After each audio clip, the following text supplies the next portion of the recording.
ಎಲ್ಲ ನನ್ನ ಮುದ್ದು ವಿದ್ಯಾರ್ಥಿಗಳಿಗೆ ರ್ಯಾಂಕರ್ ಸ್ಟಡಿ ಸರ್ಕಲ್ಗೆ ಸ್ವಾಗತ. ಈ ವಿಡಿಯೋವನ್ನು ನೋಡಲು ಬಂದವರು ಲೈಕ್ ಮಾಡಿ ಮತ್ತು ನಮ್ಮ ಚಾನಲನ್ನು ಪ್ರಥಮ ಬಾರಿ ಬಂದಿದ್ದಲ್ಲಿ ಸಬ್ಸ್ಕ್ರೈಬ್ ಮಾಡ್ಕೊಳ್ಳಿ ಮತ್ತು ಈ ವಿಡಿಯೋನ ಕೊನೆವರೆಗೂ ನೋಡಿ. ಯಾಕಂದರೆ ಈ ವಿಡಿಯೋದಲ್ಲಿ ಕನ್ನಡ ಎಕ್ಸಾಮ್ನಲ್ಲಿ ಬರ್ತಕ್ಕಂಥ ಯಾವುದು ಸಂದರ್ಭ ಯಾವುದು 3 ಅಂಕದ ಪ್ರಶ್ನೆಗಳನ್ನು ನಾವು ನೋಡ್ಕೊಂಡು ಹೋಗೋಣ. ಸಂದರ್ಭ ಸಹಿತ ವಿವರಣೆಗಳನ್ನು ನಾವು ಒಂದೊಂದಾಗಿ ನೋಡ್ಕೊಂಡು ಹೋಗೋಣ. ಯಾವುದು ಪದ್ಯ ಭಾಗದಲ್ಲಿ ಬರ್ತಕ್ಕಂಥ ಸಂದರ್ಭ ಸಹಿತ ವಿವರಣೆಗಳು, ಗದ್ಯ ಭಾಗದಲ್ಲಿ ಬರ್ತಕ್ಕಂಥ ಸಂದರ್ಭ ಸಹಿತ ವಿವರಣೆಗಳು ಮತ್ತು ನಾಟಕದಲ್ಲಿ ಬರ್ತಕ್ಕಂಥ ಸಂದರ್ಭ ಸಹಿತ ವಿವರಣೆಗಳು. ಟೋಟಲ್ ಆಗಿ 37 ಸಂದರ್ಭ ಸಹಿತ ವಿವರಣೆಗಳಿವೆ. ಎಲ್ಲನೂ ನಾವು ಒಂದೇ ವಿಡಿಯೋದಲ್ಲಿ ಕವರ್ ಮಾಡೋಕ್ಕೆ ಟ್ರೈ ಮಾಡೋಣ ಅಂತ ಹೇಳ್ತಾ ಈ ವಿಡಿಯೋವನ್ನು ಸ್ಟಾರ್ಟ್ ಮಾಡೋಣ. ನಾವು ಇವಾಗ ಪ್ರಥಮವಾಗಿ 3 ಅಂಕದ ಪ್ರಶ್ನೆಗಳಲ್ಲಿ ಬರ್ತಕ್ಕಂಥ ಪದ್ಯ ಭಾಗದಲ್ಲಿ ಬರ್ತಕ್ಕಂಥ ಸಂದರ್ಭ ಸಹಿತ ವಿವರಣೆಗಳನ್ನು ನೋಡ್ಕೊಂಡು ಹೋಗೋಣ. ಅದರಲ್ಲಿ ಯಾವುದು ಪ್ರಥಮ ಪದ್ಯ ಕದಡಿದ ಸಲಿಲಂ ತಿಳಿವಂದದೆ ಎಂಬ ಪದ್ಯದಿಂದ ನಾವು ಪ್ರಥಮವಾಗಿರ್ತಕ್ಕಂಥ ಸಂದರ್ಭ ಸಹಿತ ವಿವರಣೆಯನ್ನು ನೋಡ್ಕೊಂಡು ಹೋಗೋಣ. ಕೃತಾಂತ ಜಿಹೆಂ ಪೊಡಕರಿಸುವ ಒಳ್ ಎಂಬ ಯಾವುದು ವಾಕ್ಯದ ಆಯ್ಕೆಯನ್ನು ನೋಡ್ಕೊಳ್ಳೋಣ. ಈ ಮೇಲಿನ ವಾಕ್ಯವನ್ನು ನಾಗಚಂದ್ರ ಬರೆದಿರ್ತಕ್ಕಂಥ ಕದಡಿದ ಸಲಿಲಂ ತಿಳಿವಂದದೆ ಎಂಬ ಪದ್ಯ ಭಾಗದಿಂದ ಆರಿಸಿಕೊಳ್ಳಲಾಗಿದೆ. ಯಾವ ಪದ್ಯ ಭಾಗದಿಂದ ಅಂದರೆ ಕದಡಿದ ಸಲಿಲಂ ತಿಳಿವಂದದೆ. ಈ ಪದ್ಯ ಭಾಗದಲ್ಲಿ ಬರ್ತಕ್ಕಂಥ ಪ್ರತಿಯೊಂದು ಸಂದರ್ಭ ಸಹಿತ ವಿವರಣೆಗೆ ಇದೇ ಆಯ್ಕೆ ಆಗಿರುತ್ತೆ. ಇದನ್ನು ನೀವು ಚೆನ್ನಾಗಿ ನೋಡ್ಕೊಳ್ಳಿ. ಇದೊಂದನ್ನು ನೀವು ಬರಿಬೇಕಾಗತ್ತೆ. ಇನ್ನು ಸಂದರ್ಭವನ್ನು ನೋಡ್ಕೊಂಡು ಹೋಗೋಣ.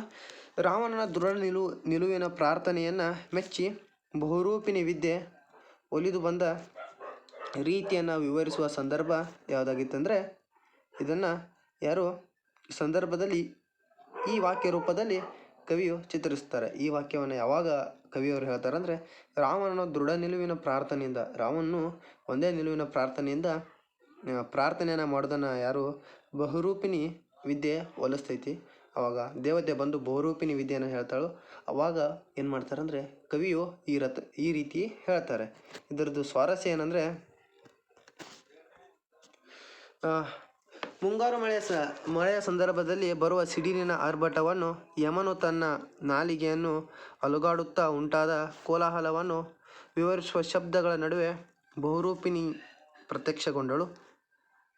ಹೇಗಂದರೆ ಮುಂಗಾರು ಮಳೆಯ ಸಂದರ್ಭದಲ್ಲಿ ಸಿಡಿಲು ಹೇಗೆ ಆರ್ಭಟ ಮಾಡುತ್ತೆ, ಯಮನು ತನ್ನ ನಾಲಿಗೆಯನ್ನು ಅಲುಗಾಡಿಸ್ತಾ ಉಂಟು ಮಾಡ್ತಕ್ಕಂಥ ಕೋಲಾಹಲ ಹೇಗಿರುತ್ತೋ ಆ ಶಬ್ದಗಳನ್ನು ವಿವರಿಸ್ತಾ ಏನು ಮಾಡ್ತಾಳೆ ಅಂದರೆ ಬಹುರೂಪಿಣಿಯು ಅವನ ಹತ್ರ ಬರ್ತಾಳೆ. ಇಲ್ಲಿ ಕವಿಯು ಜ್ಞೌತಿಚ್ಛಪೂರ್ವ ಹೇಳಿಕೆ ಮನೋಹರವಾಗಿದೆ. ಇಲ್ಲಿ ಏನಂದರೆ ಅವರು ಹೇಳಿಕೆ ಏನಾಗಿದೆ ಮನೋಹರವಾಗಿದೆ ಅಂತ ಹೇಳ್ತಾರೆ. ಇನ್ನು ಎರಡನೇ ಸಂದರ್ಭ ಸಹಿತ ವಿವರಣೆ ಕಡೆ ನೋಡೋಣ. ಅದೇ ಆಯ್ಕೆ ಆಗಿರುತ್ತೆ. ಆಯ್ಕೆನ ನಾವು ನೋಡ್ಕೊಳ್ಳೋಕ್ಕೂ ಅದನ್ನೇ ನೀವು ನೋಡ್ಕೊಳ್ಳಿ.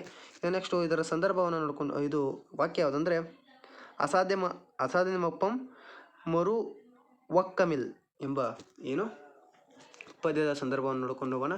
ಬಹುರೂಪಿಯನ್ನು ಒಲಿಸಿಕೊಂಡ ರಾವಣನು ಅದನ್ನು ಪ್ರಯೋಗಿಸಿದ ನಂತರ ಆತ್ಮ ಪ್ರಶಂಸೆಯನ್ನು ಮಾಡಿಕೊಳ್ಳುವ ಸಂದರ್ಭ ಇದಾಗಿದೆ. ಆ ವಿದ್ಯೆಯನ್ನು ಇದನ್ನು ಪ್ರಯೋಗ ಮಾಡಿದ ನಂತರ ಅವನು ತಾನೇ ಏನು ಮಾಡ್ತಾನೆ ಅಂದರೆ ಶಬಾಷ್ಗಿರಿ ಹೇಳ್ಕೋದನ್ನು ಇಲ್ಲಿ ಸಂದರ್ಭದಲ್ಲಿ ತಿಳಿಸಿದ್ದಾರೆ. ಇದರದ್ದು ಸ್ವಾರಸ್ಯ ಏನಂದರೆ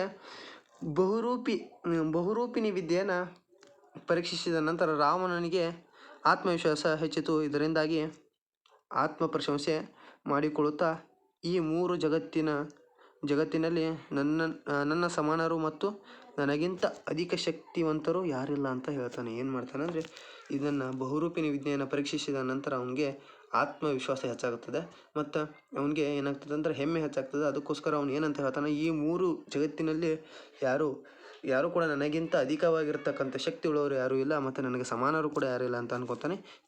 ಯುದ್ಧದಲ್ಲಿ ನನ್ನನ್ನು ಗೆಲ್ಲಲು ಯಾರಿಂದಲೂ ಅಸಾಧ್ಯ, ನನಗೆ ಪ್ರತಿಪಕ್ಷವೇ ಇಲ್ಲ. ಇದರಿಂದ ರಾಮನನ್ನು ಮರೆತು ನನ್ನನ್ನು ಒಪ್ಪಿ ಸಾಮ್ರಾಜ್ಯ ಸುಖವನ್ನು ಅನುಭವಿಸುವಂತೆ ಅಹಂಕಾರದ ಮಾತುಗಳನ್ನು ಯಾರಿಗೆ ಹೇಳ್ತಾನೆ ಅಂದರೆ ಸೀತೆಗೆ ಹೇಳ್ತಾನೆ. ಯುದ್ಧದಲ್ಲಿ ನನ್ನನ್ನು ಗೆಲ್ಲೋರೇ ಯಾರಿಲ್ಲ, ಇದಕ್ಕೆ ನೀನು ಏನು ಮಾಡು, ರಾಮನನ್ನು ಮರೆತು ನನ್ನನ್ನು ಒಪ್ಪಿಕೊಂಡು ಏನು ಮಾಡು, ಸಾಮ್ರಾಜ್ಯ ಸುಖಗಳನ್ನು ಅನುಭವಿಸುವಂತ ಏನು ಮಾಡ್ತಾನೆ ಸೀತೆಗೆ ಹೇಳ್ತಾನೆ. ಇನ್ನು ನೆಕ್ಸ್ಟು ಮೂರನೇದು ಯಾವುದಂದರೆ ಕದಡಿದ ಸಲೀಲಂ ತಿಳಿವಂದದೆ ಎಂಬ ವಾಕ್ಯ ಮತ್ತು ಉದಾತ್ತ ನೋಳ್ ಪುಟ್ಟದಲೆಂ ನಿಲಿರಾಗಂ ಇವೆರಡು ವಾಕ್ಯಗಳ ಸಂದರ್ಭ ಸಹಿತವನ್ನು ಒಂದೇ ಇದರಲ್ಲಿ ನೋಡ್ಕೊಂಡು ಹೋಗೋಣ. ಇಲ್ಲಿ ಸಂದರ್ಭ ಏನಂದರೆ, ಸೀತೆಯ ಮೇಲೆ ರಾವಣನಿಗೆ ವೈರಾಗ್ಯ ಮೂಡಿ ಅವನ ಮನಸ್ಸು ಪರಿವರ್ತನೆಯಾಗುವ ಸಂದರ್ಭವನ್ನು ವಿವರಣೆ ಮಾಡುತ್ತದೆ. ಏನಂದರೆ, ಸೀತೆಗೆ ಆ ರೀತಿ ಸೊಕ್ಕಿನಿಂದ ಹೇಳುವುದರಿಂದ ಸೀತೆಯು ಮೂರ್ಛೆ ಹೋಗಿ ಬೀಳುತ್ತಾಳೆ. ರಾಮನು ಸಾಯೋ ತನಕ ನನ್ನ ಹತ್ರ ಬರಬೇಡ ಅಂತ ಹೇಳ್ಬಿಟ್ಟು ಮೂರ್ಛೆ ಹೋಗಿ ಬೀಳ್ತಾಳೆ. ಅವಾಗ ಏನಾಗುತ್ತೆ ಅಂದರೆ, ಅವನಿಗೆ ಪಾಪ ಅನಿಸ್ಬಿಟ್ಟು ವೈರಾಗ್ಯ ಬರುತ್ತೆ ಮತ್ತು ಅವನ ಮನಸ್ಸು ಪರಿವರ್ತನೆ ಆಗತಕ್ಕಂಥ ಸಂದರ್ಭವನ್ನು ಇಲ್ಲಿ ಹೇಳ್ತಾರೆ. ಇಲ್ಲಿ ಇದರ ಸ್ವಾರಸ್ಯ ಏನೆಂದರೆ, ಮೂರ್ಛಿತಳಾಗಿ ಬಿದ್ದಂಥ ಸೀತೆಯ ಬಗ್ಗೆ ಅನುಕಂಪ ಮೂಡಿ ತಾನು ಮಾಡಿದ ತಪ್ಪಿನ ಅರಿವುಂಟಾಗಿ ರಾಮನ ಮನಸ್ಸು ಕಲುಷಿತ ನೀರು ತಂತಾನೆ ತಿಳಿಯಾಗುವಂತೆ ರಾವಣನಂತಹ ಉತ್ತಮ ವ್ಯಕ್ತಿಯಲ್ಲಿ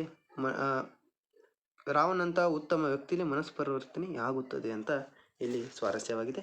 ಇನ್ನು ನೆಕ್ಸ್ಟು ಎರಡನೇ ಪದ್ಯ ಭಾಗದಲ್ಲಿ ಬರ್ತಕ್ಕಂಥ ಸಂದರ್ಭ ಸಹಿತ ವಿವರಣೆಗಳನ್ನು ನೋಡ್ಕೊಂಡು ಹೋಗೋಣ.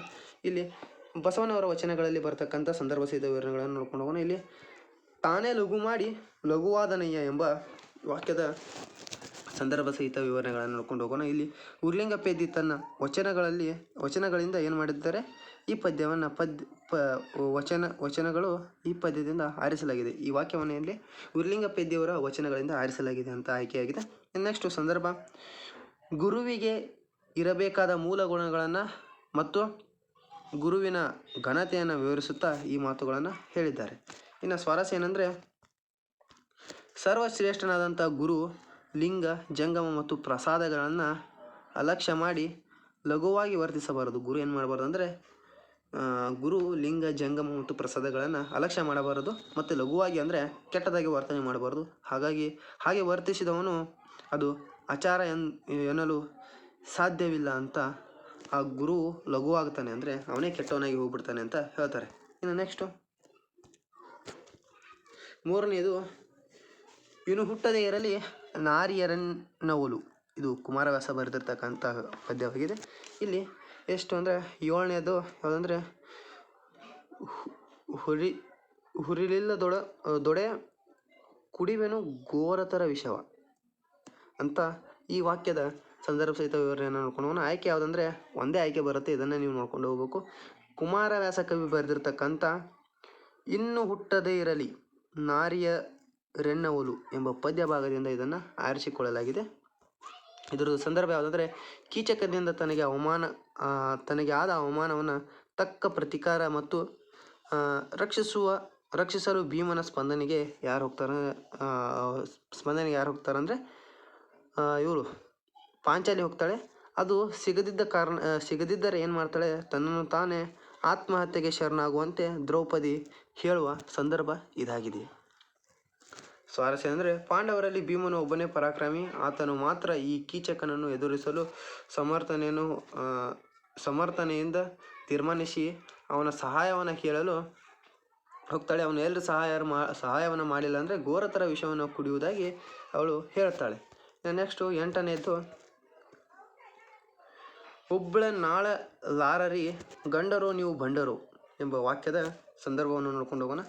ತನ್ನನ್ನು ಕೀಚಕನು ಬಾಧೆಯಿಂದ ರಕ್ಷಿಸಲು ಒಪ್ಪದ ಭೀಮನ ನಿಲುವನ್ನು ಖಂಡಿಸುತ್ತಾ ದ್ರೌಪದಿ ಈ ಮಾತುಗಳನ್ನು ಹೇಳ್ತಾಳೆ. ಇಲ್ಲಿ ಸ್ವಾರಸ್ಯವೇನೆಂದರೆ, ಅಣ್ಣ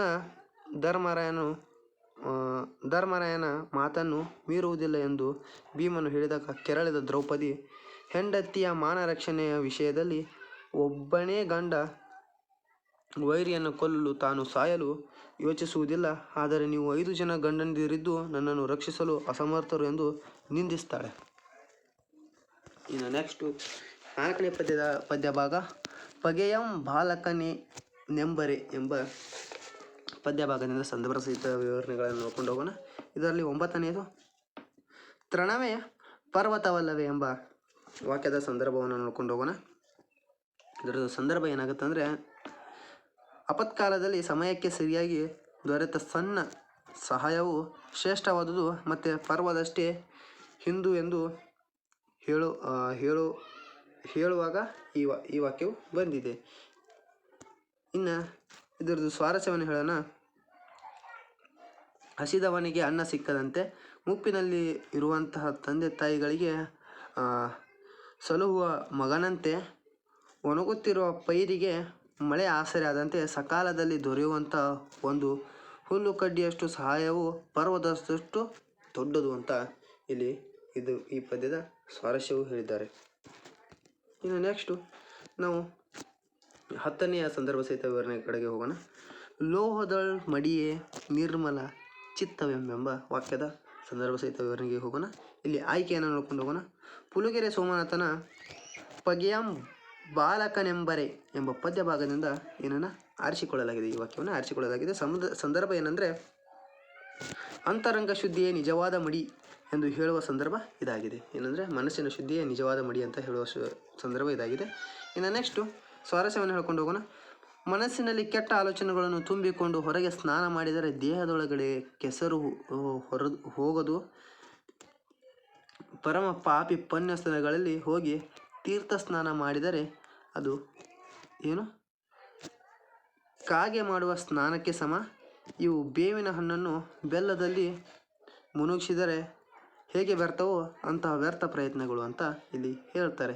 ಏನಂದರೆ ಇಲ್ಲಿ ಮನಸ್ಸಿನಲ್ಲಿ ಕೆಟ್ಟ ಆಲೋಚನೆಗಳನ್ನ ಇಟ್ಕೊಂಡು ಸ್ನಾನ ಮಾಡಿದ್ರೆ ದೇಹದೊಳಗಡೆ ಏನಿರುತ್ತೆ ಅಂದರೆ ಕೆಸರು ಹಾಗೆ ಇರುತ್ತೆ. ಪರಮ ಪಾಪಿ ಅದನ್ನು ತೀರ್ಥ ಸ್ಥಳಗಳಲ್ಲಿ ಹೋಗಿಬಿಟ್ಟು ಸ್ನಾನ ಮಾಡಿದ್ರೆ ಪಾಪ ಹೋಗಲ್ಲ, ಅದು ಕಾಗೆ ಮಾಡ್ತಕ್ಕಂಥ ಪಾಪಕ್ಕೆ ಸಮ. ಬೇವಿನ ಹಣ್ಣನ್ನು ಬೇಲಿನಲ್ಲಿ ಮಿಕ್ಸ್ ಮಾಡಿಟ್ರೆ ಅದು ಹಾಗೆ ಕಹಿಯಾಗೇ ಇರುತ್ತೆ ಹೊರತು ಅದು ಸಿಹಿ ಆಗೋದಿಲ್ಲ ಅಂತ ಇಲ್ಲಿ ಹೇಳ್ತಾರೆ. ಇನ್ನು ನೆಕ್ಸ್ಟು ಜಾಲಿಯ ಮರದಂತೆ ಎಂಬ ಪದ್ಯ ಭಾಗದಲ್ಲಿ ಬರ್ತಕ್ಕಂಥ ಪುರಂದರದಾಸರು ಬರೆದಿರ್ತಕ್ಕಂಥ ಪದ್ಯ ಭಾಗದಲ್ಲಿ ಬರ್ತಕ್ಕಂಥ ಸಂದರ್ಭ ಸಹಿತ ವಿವರಣೆಗಳನ್ನು ನೋಡ್ಕೊಂಡು ಹೋಗೋಣ. ಇಲ್ಲಿ 2 ವಾಕ್ಯಗಳ ಒಂದೇ ಸಂದರ್ಭ ಸಹಿತ ವಿವರಣೆಯನ್ನು ನಾವು ವಿವರಣೆ ಮಾಡ್ತೇವೆ. ಮೂಲಾಗ್ರ ಪರ್ಯಂತ ಮುಳ್ಳು ಕೊಡಿಪ್ಪಂತೆ ಎಂಬ ವಾಕ್ಯದ್ದು ಮತ್ತು ಕುಸುಮ ವಾಸನೆಯಲ್ಲ ಕೂಡಲು ಸ್ಥಳವಿಲ್ಲ, ಇವು ಎರಡರದ್ದು ಒಂದೇ ವಿವರಣೆ ಮುಖಾಂತರ ಉತ್ತರದ ಮುಖಾಂತರ ನಾವು ವಿವರಣೆಯನ್ನು ಮಾಡೋಕ್ಕೆ ಪ್ರಯತ್ನ ಮಾಡೋಣ. ಆಯ್ಕೆ ಏನಂದರೆ ಈ ವಾಕ್ಯವನ್ನು ಪುರಂದರದಾಸರ ಜಾಲಿ ಮರದಂತೆ ಎಂಬ ಕೀರ್ತನೆಯಿಂದ ಆರಿಸಲಾಗಿದೆ. ಯಾವುದು? ಜಾಲಿ ಮರದಂತೆ ಎಂಬ ಕೀರ್ತನೆಯಿಂದ ಆರಿಸಲಾಗಿದೆ. ಇದರದ್ದು ಸಂದರ್ಭ ಏನಂದರೆ ಜಾಲಿಯ ಮರದ ವ್ಯರ್ಥ ಬದುಕನ್ನು ದುರ್ಜನರಿಗೆ ಹೋಲಿಕೆ ಮಾಡುವಾಗ ಈ ಹೇಳಿಕೆಯನ್ನು ಹೇಳಿದ್ದಾರೆ. ಇದರದ್ದು ಸ್ವಾರಸ್ಯ ಏನಂದರೆ ಸಮಾಜದಲ್ಲಿ ದುರ್ಜನರನ್ನು ಪುರಂದರದಾಸರು ಜಾಲಿಯ ಮರಕ್ಕೆ ಏನು ಹೋಲಿಸುತ್ತಾ ಅಥವಾ ಸಮೀಕರಿಸುತ್ತಾ ಜಾಲಿಯ ಮರ ಹಸಿದು ಬಂದವರಿಗೆ ಹಣ್ಣು ನೀಡುವುದಿಲ್ಲ, ಕುಸುಮ ವಾಸನೆ ಅಂದರೆ ಸುವಾಸನೆಯನ್ನು ಹೊಂದಿರುವುದಿಲ್ಲ, ಬಿಸಿಲಲ್ಲಿ ಬಳಲಿ ಬಂದವರಿಗೆ ಕೂಡಲು ಸ್ಥಳ ಇರಲ್ಲ, ಏಕೆಂದರೆ ಅಲ್ಲಿ ಕೆಳಗಡೆ ಮುಳ್ಳುಗಳಿರುತ್ತೆ ಮತ್ತು ಚೆನ್ನಾಗಿರ್ತಕ್ಕಂಥ ನೆರಳನ್ನು ಕೂಡ ನಿಲ್ಲಲ್ಲ. ರಸದಲ್ಲಿ ವಿಷವನ್ನು ತುಂಬಿದಂಥ ದುರ್ಜನರು ವಿರೂಪಯುಕ್ತರು ಅಂದರೆ ಉಪಯುಕ್ತ ಇಲ್ಲ. ಅದು ಯಾವ ರೀತಿ ಜಾಲಿ ಮರ ಲಕ್ಷಣಗಳನ್ನು ಹೊಂದಿದೆಯೋ ಹಾಗೆ ದುರ್ಜನರು ಕೂಡ ಅದೇ ರೀತಿ ಲಕ್ಷಣಗಳನ್ನು ಹೊಂದಿದ್ದಾರೆ ಅಂತ ಇಲ್ಲಿ ವಿವರಣೆಯಾಗಿದೆ. ಇನ್ನು ನೆಕ್ಸ್ಟು 6ನೇ ಪದ್ಯ ಹಬ್ಬಲಿಯವರ ರಸಬಳ್ಳಿ ಎಂಬ ಜನಪದ ಪದ್ಯ ಭಾಗದಿಂದ ಬರ್ತಕ್ಕಂಥ ಸಂದರ್ಭ ಸಹಿತ ವಿವರಣೆಗಳನ್ನು ಒಂದೊಂದಾಗಿ ನೋಡ್ಕೊಂಡು ಹೋಗೋಣ. ಇದರಲ್ಲಿ 13ನೇದು ಯಾವುದಂದರೆ ಬಂಗಾರ ನಿನಗೆ ಸ್ಥಿರವಿಲ್ಲ ಎಂಬ ವಾಕ್ಯದ ಸಂದರ್ಭ ಸಹಿತ ವಿವರಣೆ ನೋಡ್ಕೊಳ್ಳೋಣ. ಆಯ್ಕೆ ಏನಂದರೆ ಈ ವಾಕ್ಯವನ್ನು ಹಬ್ಬಲಿಯವರ ರಸಬಳ್ಳಿ ಎಂಬ ಜನಪದ ಪದ್ಯ ಭಾಗದಿಂದ ಆರಿಸಿಕೊಳ್ಳಲಾಗಿದೆ. ಇದು ಒಂದು ಜನಪದ ಪದ್ಯ ಭಾಗವಿದೆ. ಹಬ್ಬಲಿ ಅವರ ರಸಬಳ್ಳಿ ಎಂಬ ಜನಪದ ಪದ್ಯ ಭಾಗದಿಂದ ಆರಿಸಿಕೊಳ್ಳಲಾಗಿದೆ. ಸಂದರ್ಭ ಏನಂದರೆ ಶ್ರೀಮಂತಿಕೆ ಎಂಬುದು ಯಾರಿಗೂ ಶಾಶ್ವತವಲ್ಲ, ಶ್ರೀಮಂತಿಕೆ ಬಂದಾಗ ಅಹಂಕಾರ ತೋರಬಾರದು ಎಂದು ಹೇಳುವಾಗ ಈ ವಾಕ್ಯವು ಬಂದಿದೆ ಅಂತ ಹೇಳ್ಬೋದು. ಇನ್ನು ಸ್ವಾರಸ್ಯ ಯಾವುದಂದರೆ ಬಂಗಾರದ ಬಳೆಯು ತೊಟ್ಟು ಶ್ರೀಮಂತಿಕೆ ಅಹಂಕಾರ ತೋರಿಸುತ್ತಾ ಬಡವರನ್ನು ನಿಂದಿಸಬೇಡ. ಅಂದರೆ ಬಂಗಾರ ಬೆಳೆಯನ್ನು ತೊಟ್ಟು ಶ್ರೀಮಂತಿಕೆ ಅಹಂಕಾರ ಬಂದಾಗ ಬಡವರನ್ನು ನಿಂದಿಸಬಾರದು. ಮಧ್ಯಾಹ್ನದ ಉರಿ ಬಿಸಿಲು ಸಂಜೆಯಾದಂತೆ ಕ್ರಮೇಣ ಕಡಿಮೆ ಆಗುತ್ತಾ ಹೋಗುತ್ತೆ, ತನ್ನ ಶ್ರೀಮಂತಿಕೆಯು ಕರಗುತ್ತದೆ ಎಂದು ಯಾರಿಗೂ ವಿಶ್ವಾಸವಿಲ್ಲ ಎಂದು ವಿವರಿಸ್ತಾರೆ. ಏನಂದರೆ ಹೇಗೆ ಮಧ್ಯಾಹ್ನದ ಉರಿ ಬಿಸಿಲು ಸಂಜೆ ಆದಂತೆ ಕಡಿಮೆ ಆಗುತ್ತಾ ಹೋಗುತ್ತೋ ಹಾಗೆ ಶ್ರೀಮಂತಿಕೆಯೂ ಕೂಡ ಕಡಿಮೆ ಆಗಬಹುದು, ಅದಕ್ಕೋಸ್ಕರ ಯಾವುದೂ ಶಾಶ್ವತವಲ್ಲ ಎಂಬುದು ಇಲ್ಲಿ ಹೇಳ್ತಾರೆ. ಇನ್ನು 14ನೇದು ಯಾವುದಂದರೆ ಜ್ಯೋತಿ ನಿನ್ನಾರ ಹೋಲ್ಯಾರ, ಅಂದರೆ ಜ್ಯೋತಿ ನಿನ್ನಾರ ಹೋಲ್ಯಾರ ಬೆಳಕಿನ ಬಗ್ಗೆ ಇಲ್ಲಿ ದೀಪದ ಬಗ್ಗೆ ಇಲ್ಲಿ ಹೇಳ್ತಕ್ಕಂಥ ಒಂದು ವಾಕ್ಯವಾಗಿದೆ. ಇದರ ಸಂದರ್ಭ ಏನಂದರೆ ತಾಯಿಯ ಮಹತ್ವವನ್ನು ತಿಳಿಸುವ ಸಂದರ್ಭ ಇದಾಗಿದೆ. ಸ್ವಾರಸ್ಯ ಏನಂದರೆ ತಾಯಿಯನ್ನು ಜ್ಯೋತಿಗೆ ಹೋಲಿಸುತ್ತಾ 1000 ಉರಿಯುವ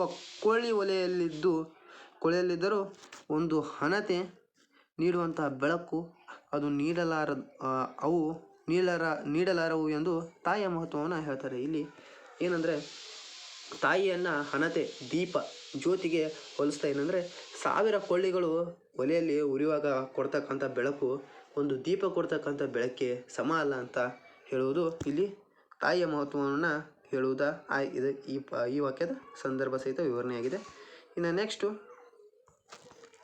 ನಾವು 15ರ ಕಡೆಗೆ ಹೋಗೋಣ.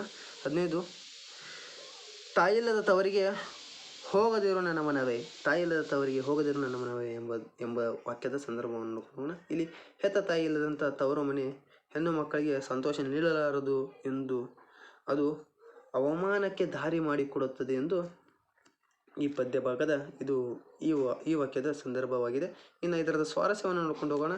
ಸ್ವಾರಸ್ಯ ಏನಂದರೆ ಹೆತ್ತ ತಾಯಿ ಇಲ್ಲದೆ ತವರಿಗೆ ಮಗಳು ಹೋದರೆ ಬಾಯಾರಿಕೆಯಿಂದ ನೀರು ಕುಡಿಯಲು ಕೆರೆಯ ತನಕ ಬಂದು ಕೊನೆಗೆ ನೀರು ಸಿಗದೆ ನೊಂದು ಕೊರಗುವಂತೆ ಹೆಣ್ಣಿನ ಬಾಳವಾಗುತ್ತದೆ. ಹೀಗಂದರೆ ಹೆತ್ತ ತಾಯಿ ಇಲ್ದಕ್ಕಂಥ ತವರು ಮನೆಗೆ ಹೋದ್ರೆ ಬಾಯಾರಿಕೆ ಆಗಿರ್ತಕ್ಕಂಥ ನೀರು ಕುಡಿಯಲು ಹೋದಾಗ ಕೆರೆಗೆ ಹೋದಾಗ ಅಲ್ಲಿ ಕೆರೆಯಲ್ಲಿ ನೀರೇ ಇರದೇ ಇರತಕ್ಕಂಥ ಪರಿಸ್ಥಿತಿ ಬಂದಂಗೆ ಹೆಣ್ಣಿನ ಬಾಳು ಕೂಡ ತಾಯಿ ಇಲ್ಲದ ತವರು ಮನೆಗೆ ಹೋದಾಗ ಆಗತ್ತೆ ಅಂತ ಇಲ್ಲಿ ಹೇಳ್ತಾರೆ. ಇನ್ನು 7ನೇ ಪದ್ಯ ಭಾಗ ಯಾವುದಂದರೆ ಬೆಳಗು ಜಾವ ಅಂತ ಆಗಿದೆ. ಇದು ದರಾ ಬೇಂದ್ರೆ ಅವರು ಬರೆದಿದ್ದಾರೆ. ಇದರಲ್ಲಿ ಬರ್ತಕ್ಕಂಥ ಸಂದರ್ಭ ಸಹಿತ ವಿವರಣೆಗಳನ್ನು ನಾವು ಒಂದೊಂದಾಗಿ ನೋಡ್ಕೊಂಡು ಹೋಗೋಣ. ಒಂದು ಯಾವುದಂದರೆ ಬಲೆ ಬೀಸಿ ಎಂದು ಆಗೋ ಬೆಳಕು ಬೇಟೆಗಾರ. ಈ ವಾಕ್ಯದ ಸಂದರ್ಭವನ್ನು ನೋಡ್ಕೊಂಡು ಹೋಗೋಣ. ಆಯ್ಕೆ ಯಾವುದಂದರೆ ಈ ಸಾಲನ್ನು ದರಾ ಬೇಂದ್ರೆ ಅವರು ಬೆಳಗು ಜಾವ ಎಂಬ ಪದ್ಯದಿಂದ ಆರಿಸಿಕೊಳ್ಳಲಾಗಿದೆ. ಏನಂದರೆ ಬೆಳಗು ಜಾವ ಎಂಬ ಪದ್ಯದಿಂದ ಆರಿಸಿಕೊಳ್ಳಲಾಗಿದೆ. ಸಂದರ್ಭ ಏನಂದರೆ ಜೀವನದಲ್ಲಿ ಯೌವನ ಎಂಬುದು ಅತಿ ಪ್ರಮುಖವಾದುದು. ಅದರ ಮಹತ್ವ ತಿಳಿಸುತ್ತಾ ಹೇಳಿದ ಮಾತು ಇದಾಗಿದೆ. ಏನಂದರೆ ಜೀವನದಲ್ಲಿ ಯೌವನ ಒಂದು ತುಂಬ ಪ್ರಮುಖವಾಗಿರ್ತಕ್ಕಂಥದ್ದು. ಅದರ ಮಹತ್ವವನ್ನು ತಿಳಿಸ್ಕೊತ ಏನು ಮಾಡ್ತಾರೆ ಅಂದರೆ ಇದರಲ್ಲಿ ಈ ವಾಕ್ಯದಲ್ಲಿ ಬರ್ತಕ್ಕಂಥ ಮಾತುಗಳನ್ನು ತಿಳಿಸಿದ್ದಾರೆ. ಇನ್ನು ಸ್ವಾರಸ್ಯವನ್ನು ಹೇಳ್ಕೊಂಡು ಹೋಗೋಣ. ಪ್ರತಿಯೊಬ್ಬರ ಜೀವನದಲ್ಲಿ ಯೌವನವು ಸೂರ್ಯ ದಯದಂತೆ ರಾತ್ರಿ ಕತ್ತಲನ್ನು ದೂರ ಮಾಡಿ ಬೆಳಕು ಚೆಲ್ಲುತ್ತಾ ಆ ಬೆಳಕು ಗುಡಿಗೋಪುರಗಳಿಗೆ ಪಸರಿಸುವಂತೆ ಜೀವನ ಬೆಳಗಬೇಕು ಎಂದು ಆಶಿಸುತ್ತಾರೆ. ಅಜ್ಞಾನದ ಅಂಧಕಾರದಿಂದ ಜ್ಞಾನದ ಕಡೆಗೆ ನಡೆಯಲು ಬಂದ ಬೆಳಕ ಬೇಟೆಗಾರ ಎಂಬುದು ಈ ವಾಕ್ಯದ ಸ್ವಾರಸ್ಯವಾಗಿದೆ. ಇನ್ನು ನೆಕ್ಸ್ಟು ನಾವು 17ನೇ ಕಡೆಗೆ ಹೋಗೋಣ. ಅವಸರದ ಹೆಜ್ಜೆಯ ಮೇಲೆ ಸರಿವ ಸಾವಿರ ಕೊರಳು ಎಂಬ ವಾಕ್ಯದ ಸಂದರ್ಭವನ್ನು ನೋಡ್ಕೊಂಡು ಹೋಗೋಣ. ಇದರಲ್ಲಿ ಆಯ್ಕೆ ಏನಂದರೆ ಈ ವಾಕ್ಯವನ್ನು GM ಶಿವರುದ್ರಯ್ಯರವರು ಬರೆದಿರ್ತಕ್ಕಂಥ ಮುಂಬೈ ಜಾತಕ ಎಂಬ ಪದ್ಯ ಭಾಗದಿಂದ ಆರಿಸಲಾಗಿದೆ. ಇದು ನೋಡ್ರಿ, ಇದು ಪದ್ಯ ಭಾಗ ಬೇರೆ ಬರುತ್ತೆ. ಇದು ಮುಂಬೈ ಜಾತಕ ಎಂಬ ಪದ್ಯ ಭಾಗದಿಂದ ಆರಿಸಲಾಗಿದೆ. ಇದರ ಸಂದರ್ಭ ಏನಂದರೆ ನಗರದ ಯಾಂತ್ರಿಕ ಜೀವನ ಬದುಕನ್ನು ಯಂತ್ರದಂತೆ ರಸಹೀನ ಅರ್ಥಹೀನ ಎಂದು ವಿವರಿಸುತ್ತಾ ಈ ವಾಕ್ಯವನ್ನು ಬಳಸಲಾಗಿದೆ. ಇನ್ನು ನೆಕ್ಸ್ಟು ಸ್ವಾರಸ್ಯ ಏನಂದರೆ ನಗರ ಜೀವನ ಬೆಳಕಿನಿಂದ ಸಂಜೆಯ ತನಕ ಅವಸರವಾಗಿ ನಡೆಯುವಂಥ ಯಂತ್ರವಂತೆ. ಏನಂದರೆ ನಗರದ ಜೀವನ ಎಲ್ಲವೂ ಅವಸರವಾಗಿ ನಡೆಯುವಂಥ ಯಂತ್ರದ ಜೀವನ ಇದ್ದಂತೆ ಇಲ್ಲಿ ಸಂಬಂಧಗಳು ಯಾವುದೇ ಮಹತ್ವವನ್ನು ಪಡೆಯುವುದಿಲ್ಲ. ಇಲ್ಲಿ ಸಂಬಂಧಗಳಿಗೆ ಯಾವುದೇ ಮಹತ್ವವಿಲ್ಲ. ವ್ಯಕ್ತಿ ಯಂತ್ರದಂತೆ ಭಾವನಾ ರಹಿತವಾಗಿ ಕೆಲಸ ಮಾಡುತ್ತಾ ಜೀವ ಸವಿಯುತ್ತಾನೆ ಅಂತ ಇಲ್ಲಿ ಸ್ವಾರಸ್ಯವಾಗಿದೆ. ಇನ್ನು ನೆಕ್ಸ್ಟು 8ನೇದು ಯಾವುದಂದರೆ ಶಿಲುಬೆ ಏರಿದ್ದಾನೆ ಎಂಬ KS ನಿಸಾರ್ ಅಹಮದ್ ಅವರು ಬರೆದಿರ್ತಕ್ಕಂಥ ಒಂದು ಪದ್ಯ ಭಾಗದಲ್ಲಿ ಬರ್ತಕ್ಕಂಥ ಸಂದರ್ಭ ಸಹಿತ ವಿವರಣೆಗಳನ್ನು ನೋಡ್ಕೊಂಡು ಹೋಗೋಣ. ಇದರಲ್ಲಿ 18ನೇದು ಯಾತನೆಗೂ ತನ್ವಾಲ್ತನೆ ನುಡಿಯುವ ಮುಖಮುದ್ರೆ ಎಂಬ ವಾಕ್ಯದ ಸಂದರ್ಭ ಸಹಿತ ವಿವರಣೆಗಳನ್ನು ನೋಡ್ಕೊಂಡು ಇದರ ಆಯ್ಕೆ ಯಾವುದಂದರೆ ಈ ವಾಕ್ಯವನ್ನು ಸರ್ KS ನಿಸಾರ್ ಅಹಮದ್ ರವರು ಶಿಲುಬೆ ಏರಿದ್ದಾನೆ ಎಂಬ ಪದ್ಯ ಭಾಗದಿಂದ ಆರಿಸಿಕೊಳ್ಳಲಾಗಿದೆ. ಇನ್ನು ಸಂದರ್ಭ ಏನಂದರೆ ಜೀಸಸ್ರನ್ನು ಗಲ್ಲಿಗೇರಿಸುವ ಸಂದರ್ಭವನ್ನು ವಿವರಿಸುತ್ತಾ ಈ ಕವಿಯು ಈ ಮಾತನ್ನು ಬಳಸಿದ್ದಾರೆ. ಇನ್ನು ನೆಕ್ಸ್ಟು ಸ್ವಾರಸ್ಯ ಏನಂದರೆ ರೋಮನ್ ಯಾಜಕರು ಯೇಸುವಿನ ಮೇಲೆ ಸುಳ್ಳು ಆರೋಪವನ್ನು ಹೊರಡಿಸಿ ಅವನನ್ನು ಗಲ್ಲಿಗೇರಿಸುವ ಕಠಿಣ ಶಿಕ್ಷೆಯನ್ನು ನೀಡ್ತಾರೆ. ಶಿಲುಬೆಗೆ ಏರಿಸಿ ಮೈಮೇಲೆ ಮೈ ಕೈಗಳಿಗೆ ಮೊಳೆಗಳನ್ನು ಹೊಡೆದು ಹಿಂದೆ ಹಿಂಸೆ ನೀಡುತ್ತಿದ್ದರೂ ಸಹ ಜೀಸಸ್ ನಗುತ್ತಾ ಅವರನ್ನು ದ್ವೇಷಿಸದೆ ಕ್ಷಮಿಸುವ ಒಳ್ಳೆಯ ಮನಸ್ಸನ್ನು ಮತ್ತು ಮುಖಭಾವವನ್ನು ಇಲ್ಲಿ ಏನು ಮಾಡ್ತಾರೆ ಅಂದರೆ ಸರ್ ನಿಸಾರ್ ಅಹಮದ್ ಅವರವರು ವಿವರಿಸ್ತಾರೆ. ಇನ್ನು ನೆಕ್ಸ್ಟು 19ನೇದು ಯಾವುದಂದರೆ ಬಂದೇ ತೀರುತ್ತದೆ ದೈವಿ ರಾಜ್ಯ ಎಂಬ ವಾಕ್ಯದ ಸಂದರ್ಭವನ್ನು ನೋಡ್ಕೊಂಡು ಹೋಗೋಣ. ಜೀಸಸ್ ರವರು ಶಿಲುಬೆಗೇರಿದ ಸಂದರ್ಭದಲ್ಲಿ ಮುಂದೊಂದು ದಿನ ಸ್ವಸ್ಥ ಸಮಾಜವೊಂದು ನಿರ್ಮಾಣವಾಗುವ ಆಶಾಭಾವನೆ ತೋರುವ ಸಂದರ್ಭ ಇದಾಗಿದೆ. ಇನ್ನು ನೆಕ್ಸ್ಟು ಸ್ವಾರಸ್ಯ ಏನಂದರೆ ರೋಮನ್ ಪುರೋಹಿತಶಾಹಿ ವರ್ಗದವರ ಹಿಂಸೆ, ಕ್ರೌರ್ಯ, ಅರಾಜಕತೆ, ಅಮಾನವೀಯತೆಯಿಂದ ನುಲುಗಿದ ಜನಕ್ಕೆ ಸಾಂತ್ವನ ಹೇಳುತ್ತಾ ಯೇಸು ಮುಂದೊಂದು ದಿನ ಪ್ರೀತಿ, ದಯೆ, ಸಹಕಾರದಿಂದ ಕೂಡಿದ ಸ್ವಸ್ಥ ಸಮಾಜ ಅಂದರೆ ದೈವಿ ಸಮಾಜವೊಂದು ನಿರ್ಮಾಣವಾಗುವ ಆಶಾಭಾವನೆಯನ್ನು ತೋರ್ತಾರೆ ಅಂದರೆ ಆ ರೀತಿ ನುಡಿಯನ್ನು ಹೇಳ್ತಾರೆ. ಇನ್ನು ನೆಕ್ಸ್ಟ್ ನಾವು 9ನೇದು ಭಾಗ ಯಾವುದಂದರೆ ಮುಟ್ಟಿಸಿಕೊಂಡವರು ಎಂಬ ಪದ್ಯ ಭಾಗದಲ್ಲಿ ಬರ್ತಕ್ಕಂಥ ಸಂದರ್ಭಗಳನ್ನು ನೋಡ್ಕೊಂಡು ಹೋಗೋಣ. ಇದರಲ್ಲಿ 20ನೇದು ಯಾವುದಂದರೆ ಆಪರೇಷನ್ ಆಗಬೇಕು ಪರಿಹಾರವಾಗಿಲ್ಲವ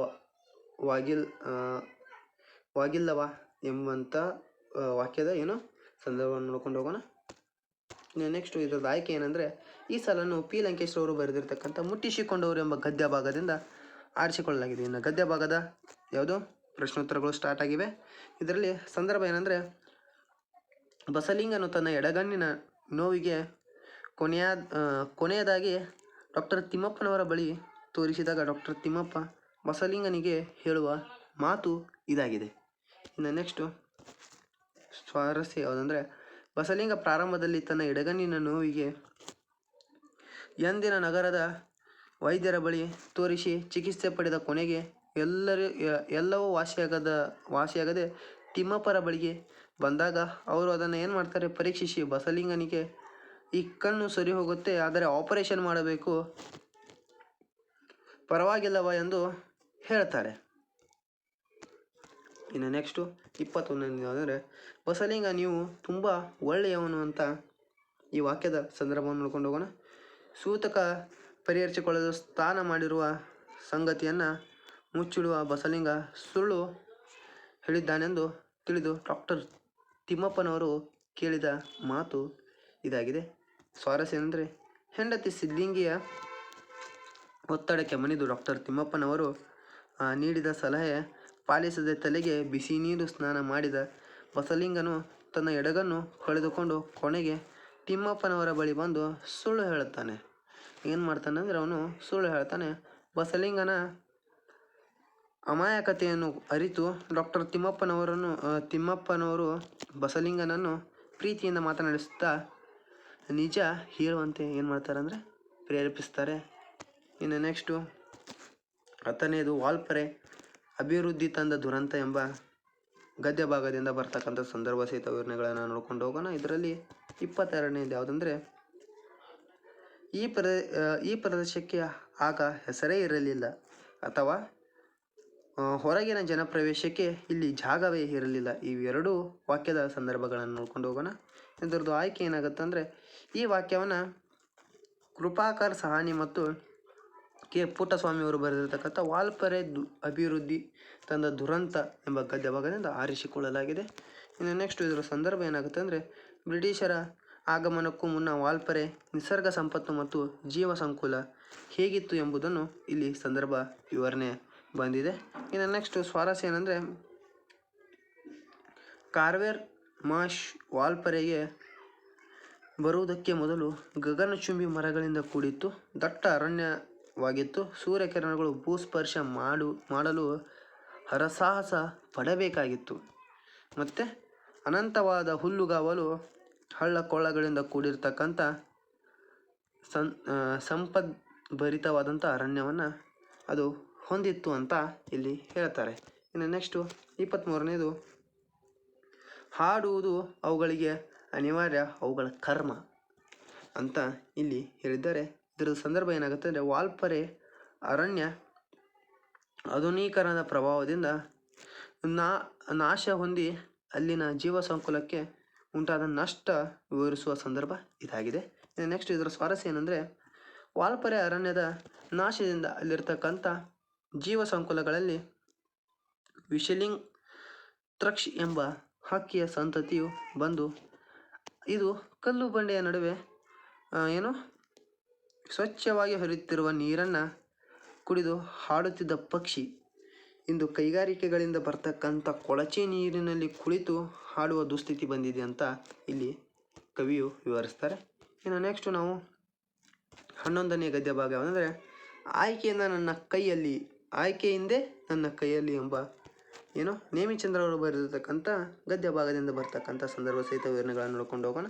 ಇಲ್ಲಿ ನೋಡು ನಿನ್ನ ಎದುರು 2 ಆಯ್ಕೆಗಳಿವೆ ಎಂಬ ವಾಕ್ಯದಲ್ಲಿ ಬರ್ತಕ್ಕಂಥ ಸಂದರ್ಭವನ್ನು ನೋಡ್ಕೊಂಡು ಹೋಗೋಣ. ಇದರ ವಾಕ್ಯದ ಏನು ಆಯ್ಕೆ ಯಾವುದಾಗುತ್ತಂದರೆ ನೋಡಿ, ಈ ವಾಕ್ಯವನ್ನು ನೇಮಿಚಂದ್ರ ತನ್ನ ಪತಿಗೆ ಮೂತ್ರಪಿಂಡದಲ್ಲಿ ಕಲ್ಲು ಆಗಿರುವ ಸಂದರ್ಭದಲ್ಲಿ ವಿವರಿಸುವಾಗ ಈ ಮಾತು ಬಂದಿದೆ ಅಂತ ಹೇಳ್ಬೋದು. ಇನ್ನು ಸಂದರ್ಭ ಏನಂದರೆ, ನೇಮಿಚಂದ್ರರವರ ಪತ್ನಿಗೆ ಕಿಡ್ನಿ ಸ್ಟೋನ್ ಆಗಿರುವುದಕ್ಕೆ ಅವರು ಊರಿನಲ್ಲಿ ಮೂಲೆ ಮನೆ ಮುದ್ದೇಗೌಡನಿಗೆ ಮತ್ತು ಕಮಲಾ ಮೇಡನ್ರವರಿಗೆ ಇದೇ ಸಮಸ್ಯೆ ಇದ್ದುದರಿಂದ ಉದಾಹರಣೆ ಹೇಳುತ್ತಾ ನಿನ್ನೆದುರು ಮುದ್ದೇಗೌಡರು ಮತ್ತು ಕಮಲಾ ಮೇಡಮ್ ಮಾತುಗಳು ಆಯ್ಕೆಗಳಿಂದ ಹೇಳುತ್ತಾರೆ ಅಂತ ಇದು ಈ ವಾಕ್ಯದ ಸಂದರ್ಭವಾಗಿದೆ. ಇನ್ನು ನೆಕ್ಸ್ಟ್ ನಾವು 12ನೇ ಗದ್ಯ ಭಾಗ ಯಾವುದಂದರೆ ಕನ್ನಡವನ್ನು ಕಟ್ಟುವ ಕೆಲಸ ಎಂಬ ಗದ್ಯ ಭಾಗದಿಂದ ಬರ್ತಕ್ಕಂಥ ಸಂದರ್ಭಗಳನ್ನು ನೋಡ್ಕೊಂಡು ಹೋಗೋಣ. ಇಲ್ಲಿ 25ನೇ ಸಂದರ್ಭ ಅಂದರೆ ನಮ್ಮ ಭಾಷೆಯಲ್ಲಿ ಓದದೆ ನಮಗೆ ಮಂಗೈ ಹತ್ತುವುದು ಎಂಬುದು ಈ ವಾಕ್ಯದ ಆಯ್ಕೆಯನ್ನು ನೋಡ್ಕೊಂಡು ಹೋಗೋಣ. ಈ ವಾಕ್ಯವನ್ನು ಡಾಕ್ಟರ್ ಹಾಮಾನಾಯಕರವರು ಬರೆದಿರತಕ್ಕಂಥ ಕನ್ನಡವನ್ನು ಕಟ್ಟುವ ಕೆಲಸ ಎಂಬ ಗದ್ಯ ಭಾಗದಿಂದ ಆಯ್ಕೆ ಮಾಡಲಾಗಿದೆ ಅಂತ ಹೇಳ್ಬೋದು. ಇನ್ನು ಸಂದರ್ಭ ಏನಂದರೆ, ಕನ್ನಡಿಗರಿಗೆ ಶಿಕ್ಷಣವನ್ನು ಕನ್ನಡ ಮಾಧ್ಯಮದಲ್ಲಿಯೇ ನೀಡಿದರೆ ಸೂಕ್ತ ಎಂದು ವಿವರಿಸುವ ಸಂದರ್ಭ ಇದಾಗಿದೆ. ಇನ್ನು ನೆಕ್ಸ್ಟ್ ಸ್ವಾರಸ್ಯ ಯಾವುದಂದರೆ, ಇಂಗ್ಲೀಷನ್ನು ಕೇವಲ ಒಂದು ಭಾಷೆಯಾಗಿ ಸ್ವೀಕರಿಸಬೇಕೇ ಹೊರತು ಕನ್ನಡದ ಬದಲಿಗೆ ಅಲ್ಲ, ಕನ್ನಡದ ಜೊತೆಗೆ ಇಂಗ್ಲೀಷ್ ಇರಬೇಕು. ಇಂಗ್ಲೀಷ್ ಮಾಧ್ಯಮದ ಶಿಕ್ಷಣ ಕುಂಡದಲ್ಲಿ ನೆಟ್ಟಗಿಡದಂತೆ ಹುಲುಸಾಗಿ ಬೆಳೆಯಬಾರದು. ಆದ್ದರಿಂದ ಕನ್ನಡ ಮಾಧ್ಯಮದಲ್ಲಿ ಶಿಕ್ಷಣ ನೀಡುವ ಶಿಕ್ಷಣ ಮಗುವಿಗೆ ಸರ್ವತೋಮುಖ ಬೆಳವಣಿಗೆಗೆ ಸಹಾಯಕವಾಗಿರುತ್ತದೆ ಅಂತ ಹೇಳ್ತಾರೆ. ಇಲ್ಲಿ ಕನ್ನಡದ ಬಗ್ಗೆ ಇರತಕ್ಕಂಥ ಭಾವನೆಯನ್ನು ಯಾರು ಮಾಡ್ತಾರೆ ಅಂದರೆ ಕವಿಯವರು ತಿಳಿಸ್ತಾರೆ. ಇನ್ನು ನೆಕ್ಸ್ಟ್ ನಾವು 13ನೇದು ಗದ್ಯ ಭಾಗ ದನಿಗಳ ಬೆಳ್ಳಿ ಲೋಟ ಎಂಬ ಗದ್ಯ ಭಾಗದಲ್ಲಿ ಬರ್ತಕ್ಕಂಥ ಸಂದರ್ಭಗಳನ್ನು ನೋಡ್ಕೊಂಡು ಹೋಗೋಣ. ಇಲ್ಲಿ 26ನೇದು ಯಾವುದಂದರೆ ಆತನ ಈಜಿಗೆ ಮೀನುಗಳೇ ನಾಚಬೇಕು ಎಂಬ ಗದ್ಯ ಭಾಗದಲ್ಲಿ ಬರ್ತಕ್ಕಂಥ ಸಂದರ್ಭಗಳನ್ನು ನೋಡ್ಕೊಂಡು ಹೋಗೋಣ. ಇದರ ಆಯ್ಕೆ ಏನಂದರೆ, ಈ ವಾಕ್ಯದ ಸಂದರ್ಭವನ್ನು ನೋಡ್ಕೊಂಡು ಹೋಗೋಣ. ಇದರ ಆಯ್ಕೆ ಅಂದರೆ ಎಚ್ ನಾಗಮಣಿಯವರು ದನಿಗಳ ಬೆಳ್ಳಿ ಲೋಟ ಎಂಬ ಗದ್ಯ ಭಾಗದಿಂದ ಆರಿಸಲಾಗಿದೆ. ಇನ್ನು ನೆಕ್ಸ್ಟ್ ಇದರ ಸಂದರ್ಭ ಏನಂದರೆ, ಕುದುಪನ ಮಗ ದುಡ್ಡ ಮತ್ತು ಅವನು ತೊಳೆಯಲು ತಂದಿದ್ದ ಪಾತ್ರೆಗಳು ಕುಸಿದು ಶಾಂಭವಿ ಹೊಳೆಗೆ ಬಿದ್ದ ಸಂದರ್ಭ ಇದಾಗಿದೆ. ಸ್ವಾರಸ್ಯ ಏನಂದರೆ, ಗುಡ್ಡ ದನಿಗಳ ಮುಸುರೆ ಪಾತ್ರೆಗಳನ್ನು ತಿಕ್ಕುವಾಗ ಶಾಂಭವಿ ನದಿಯಲ್ಲಿ ನೀರು ಹರಿವು ಹೆಚ್ಚಾಗಿ ಅಡಿಯಲ್ಲಿರತಕ್ಕಂಥ ಮಣ್ಣು ಕುಸಿದು ಗುಡ್ಡ ಮತ್ತು ಪಾತ್ರೆಗಳು ನೀರು ಪಾಲಾದವು. ಕೂಡಲೇ ಗುಡ್ಡ ಈಜಿ ದಡ ಸೇರಿದ ವಿಷಯ ತಂದೆಗೆ ತಿಳಿಸಿದ ಎಂದು ಇದರದ್ದು ಏನಾಗುತ್ತೆ ಸಂದರ್ಭದ ಸ್ವಾರಸ್ಯ ಆಗುತ್ತೆ. ಇನ್ನು ನೆಕ್ಸ್ಟು 27ನೇದು ಸಂದರ್ಭ ನೋಡ್ಕೊಂಡು ಹೋಗೋಣ. ಇದೇ ಲೋಟ ಅಲ್ಲವೇ ನನ್ನ ಬೆವರಿನ ಬೆಲೆ ಕದ್ದದ್ದು ಅಂತ ಇದರದ್ದು ಸಂದರ್ಭ ಏನಂದರೆ, ಕೆರೆಯಲ್ಲಿ ಹೊಳೆಯುತ್ತ ಸಂದರ್ಭದಲ್ಲಿ ಸಿಕ್ಕಿದ ಬೆಳ್ಳಿ ಲೋಟವನ್ನು ದಿಟ್ಟಿಸಿ ನೋಡುತ್ತಾ ಚಿನ್ನಮ್ಮನ ಮನದಲ್ಲಿ ಮೂಡಿದ ಭಾವನೆಗಳು ಇವಾಗಿವೆ. ಸ್ವಾರಸ್ಯ ಏನೆಂದರೆ, ತನ್ನ ಕುಟುಂಬದ ಮೇಲೆ ಕಳ್ಳತನದ ಆರೋಪವನ್ನು ಹೊರಿಸಿ ಮುಂದಿನ 3 ಬೇಸಿಗೆಯವರೆಗೂ ಮಡಿಯಿಲ್ಲದೆ ದುಡಿತವನ್ನು ಮಾಡುವಂತೆ ಮಾಡಿದ್ದು, ಕಳ್ಳತನದ ಕಿರೀಟವನ್ನು ತನ್ನ ಮುರುಕಲು ಗುಡಿಸಲು ಮೇಲೆ ಹೊರಿಸಿದ್ದು ಎಂದು ಶೋಷಣೆಗೆ ಒಳಗಾಗಿದ್ದ ಚಿನ್ನಮ್ಮನ ಮೌನ ಪ್ರತಿಭಟನೆ ಇಲ್ಲಿ ವ್ಯಕ್ತವಾಗುತ್ತೆ ಅಂತ ಇದರದ್ದು ಸ್ವಾರಸ್ಯವಾಗಿದೆ. ಇನ್ನು ನೆಕ್ಸ್ಟು 14ನೇದು ಬದುಕನ್ನು ತಿಳಿಸಿದ ಸಂತ HR ರಾಮಕೃಷ್ಣರಾವ್ರವರು ಬರೆದಿರ್ತಕ್ಕಂಥ ಗದ್ಯ ಭಾಗದಲ್ಲಿ ಬರ್ತಕ್ಕಂಥ ಸಂದರ್ಭಗಳನ್ನು ನೋಡ್ಕೊಂಡು ಹೋಗೋಣ. ಇದರಲ್ಲಿ 28ನೇದು ಯಾವುದಂದರೆ, ವಿಜ್ಞಾನದ ಅಡಿಪಾಯವೇ ಪ್ರಶ್ನೆ ಕೇಳುವುದು ಮತ್ತು 29ನೇದು ಮಗುವೇ ಮೊದಲ ವಿಜ್ಞಾನಿ ಎಂಬ ವಾಕ್ಯಗಳ ಸಂದರ್ಭಗಳನ್ನು ನೋಡ್ಕೊಂಡು ಹೋಗೋಣ. ಇದರಲ್ಲಿ ಆಯ್ಕೆ ಏನಂದರೆ, ಈ ವಾಕ್ಯವನ್ನು ಎಚ್ ಆರ್ ರಾಮಕೃಷ್ಣರಾವ್ರವರು ಬರೆದಿರ್ತಕ್ಕಂಥ ಬದುಕನ್ನು ಪ್ರೀತಿಸುವ ಸಂತ ಎಂಬ ಗದ್ಯ ಭಾಗದಿಂದ ಆರಿಸಲಾಗಿದೆ. ಇನ್ನು ಇದರದ ಸಂದರ್ಭ ಏನಂದರೆ, ಭೂಮಿಯ ಮೇಲಿನ ಮೊದಲ ವಿಜ್ಞಾನಿ ಯಾರಾಗಿರಬಹುದು ಎಂದು ಮಕ್ಕಳು ಕೇಳಿದ ಪ್ರಶ್ನೆಗೆ ಉತ್ತರ ಈ ಸಂದರ್ಭವಾಗಿದೆ. ಇನ್ನು ನೆಕ್ಸ್ಟು ಸ್ವಾರಸ್ಯ ಏನಂದರೆ, ಮಕ್ಕಳೆಂದರೆ ಕಲಾಂರವರಿಗೆ ತುಂಬ ಇಷ್ಟ. ಮಕ್ಕಳು ಯಾವತ್ತೂ ವಿಷಯಗಳನ್ನು ಪ್ರಶ್ನಿಸಿ ತರ್ಕಕ್ಕೆ ಒಳಪಡಿಸಿ ಅರ್ಥ ಮಾಡಿಕೊಳ್ಳಬೇಕು ಎನ್ನುತ್ತಾ ಭೂಮಿಯ ಮೇಲೆ ಮೊದಲ ವಿಜ್ಞಾನಿ ಯಾರು ಎಂದು ಪ್ರಶ್ನೆಗೆ ಉತ್ತರಿಸುತ್ತಾ, ವಿಜ್ಞಾನದ ಅಡಿಪಾಯವೇ ಪ್ರಶ್ನೆ ಕೇಳುವುದು, ಕೊನೆಯಿಲ್ಲದಷ್ಟು ಪ್ರಶ್ನೆಗಳನ್ನು ಕೇಳುವುದೇ ಮಕ್ಕಳು, ಆದ್ದರಿಂದ ಮಕ್ಕಳೇ ಮೊದಲ ವಿಜ್ಞಾನಿ ಅಂತ ಇಲ್ಲಿ ಕವಿಯವರು ಹೇಳ್ತಾರೆ. ಇನ್ನು 29ನೇದು ಸಂದರ್ಭ ಸಹಿತ ವಿವರಣೆ ಅಂದರೆ, ವ್ಯಕ್ತಿಗಿಂತ ರಾಷ್ಟ್ರ ದೊಡ್ಡದು ಎಂಬ ವಾಕ್ಯದ ಸಂದರ್ಭವನ್ನು ನೋಡ್ಕೊಂಡು ಕಲಾಂರವರು ರಾಷ್ಟ್ರಪತಿಯಾಗಿ ಆಯ್ಕೆಯಾದ ಸಂದರ್ಭದಲ್ಲಿ ಸಂದರ್ಶನದ ಮಾಡುವ ಬಂದ ಮಾಧ್ಯಮದವರಿಗೆ ಹೇಳಿದ ಸಂದರ್ಭ ಅಂದರೆ ಹೇಳಿದ ವಾಕ್ಯ ಇದಾಗಿದೆ. ಇನ್ನು ಸ್ವಾರಸ್ಯ ಏನಂದರೆ, ಕಲಾಂರವರು ರಾಷ್ಟ್ರಪತಿಯಾದ ಸಂದರ್ಭದಲ್ಲಿ ಶ್ರೀಮತಿ ಜಯಲಲಿತಾರವರು ಅಭಿನಂದಿಸಲು ಬಂದಾಗ ಅದರ ಬಗ್ಗೆ ಮಾಧ್ಯಮದವರು ಕೇಳಿದ ಪ್ರಶ್ನೆಗೆ ಉತ್ತರಿಸುತ್ತಾ ಮಾಧ್ಯಮದವರ ಬಾಯಲ್ಲಿ ವ್ಯಕ್ತಿಗಿಂತ ರಾಷ್ಟ್ರ ದೊಡ್ಡದು ಎಂದು ಉತ್ತರಿಸಿದರು. ಇನ್ನು ನೆಕ್ಸ್ಟು ದೀರ್ಘಗದ್ಯ ಅಂದರೆ ನಾಟಕದಲ್ಲಿ ಬರ್ತಕ್ಕಂಥ ಸಂದರ್ಭ ಸಹಿತ ವಿವರಣೆಗಳನ್ನು ನೋಡೋಣ. ಕೃಷ್ಣೇಗೌಡರ ಆಣೆ ಕೆ.ಎಂ. ಪೂರ್ಣಚಂದ್ರ ತೇಜಸ್ವಿಯವರು ಬರೆದಿರ್ತಕ್ಕಂಥ ಕೃಷ್ಣೇಗೌಡರ ಆಣೆಯಲ್ಲಿ ಬರ್ತಕ್ಕಂಥ ಸಂದರ್ಭ ಸಹಿತ ವಿವರಣೆಗಳನ್ನು ಒಂದೊಂದಾಗಿ ನೋಡ್ಕೊಂಡು ಹೋಗೋಣ. ಇದರಲ್ಲಿ 30ನೇದು, ನಮ್ಮ ಕಡೆ ಕೆಮ್ಮು ಕಾಲಿಂಗ್ ಬೆಲ್ ಇದ್ದ ಹಾಗೆ ಅಂತ ಈ ವಾಕ್ಯದ ಸಂದರ್ಭವನ್ನು ನೋಡ್ಕೊಂಡು ಹೋಗೋಣ. ಇದರದ್ದು ಆಯ್ಕೆ ಏನಂದರೆ, ಈ ವಾಕ್ಯವನ್ನು ಕೆ.ಪಿ. ಪೂರ್ಣಚಂದ್ರ ತೇಜಸ್ವಿರವರು ಬರೆದಿರ್ತಕ್ಕಂಥ ಕೃಷ್ಣೇಗೌಡರ ಆಣೆ ಎಂಬ ದೀರ್ಘ ಗದ್ಯದಿಂದ ಆರಿಸಿಕೊಳ್ಳಲಾಗಿದೆ. ಇದರದ್ದು ಸಂದರ್ಭ ಏನಂದರೆ, ಲೈಮನ್ ದುರ್ಗಪ್ಪ ಲೇಖಕರ ಬಳಿ ಬಂದು ಕೊಡ್ಲಿಯನ್ನು ತೆಗೆದುಕೊಳ್ಳಲು ಬಂದಾಗ ಪ್ರತಿಕ್ರಿಯಿಸಿದ ಸಂದರ್ಭದಲ್ಲಿ ಈ ಮಾತು ಬಂದಿದೆ. ಇನ್ನು ಸ್ವಾರಸ್ಯ ಏನಂದರೆ, ಲೈಮನ್ ದುರ್ಗಪ್ಪ ಲೇಖಕರ ಬಳಿ ಕೊಡಲಿಯನ್ನು ಕೇಳಿ ಪಡೆಯಲು ಬರ್ತಾನೆ. ಮಲೆನಾಡಿನಲ್ಲಿ ಮನೆಯ ಬಳಿಗೆ ಯಾರಿದ್ದೀರಾ? ಅವರು ಹಿರಿಯರೋ ಕಿರಿಯರೋ ಹೆಂಗಸರೋ ಗಂಡಸರೋ? ಅವರನ್ನು ಏನೊಂದು ಸಂಭವಿಸಬೇಕೆಂಬುದು ತಿಳಿಯದೆ ಕೆಮ್ಮು ಕ್ಯಾಕರಿಸಿ ತಾವು ಬಂದಿರುವ ವಿಷಯ ಮನೆಯವರಿಗೆ ತಿಳಿಸುತ್ತಾರೆ ಎಂದು ಲೇಖಕರು ದುರ್ಗಪ್ಪ ಕೆಮ್ಮಿದ್ದಕ್ಕೆ ಸಮರ್ಥನೆಯನ್ನು ನೀಡ್ತಾರೆ. ಅಲ್ಲಿ ಏನಂದರೆ, ಕೆಮ್ಮುವುದರ ಮುಖಾಂತರ ಒಬ್ಬ ವ್ಯಕ್ತಿ ಬಂದಿದ್ದಾರೆ ಅನ್ನೋದನ್ನು ಸೂಚನೆ ಮಾಡ್ತದೆ ಅಂತ ಇಲ್ಲಿ ಸ್ವಾರಸ್ಯವಾಗಿದೆ. ಇನ್ನು ನೆಕ್ಸ್ಟು 31ನೇದು ಯಾವುದಂದರೆ,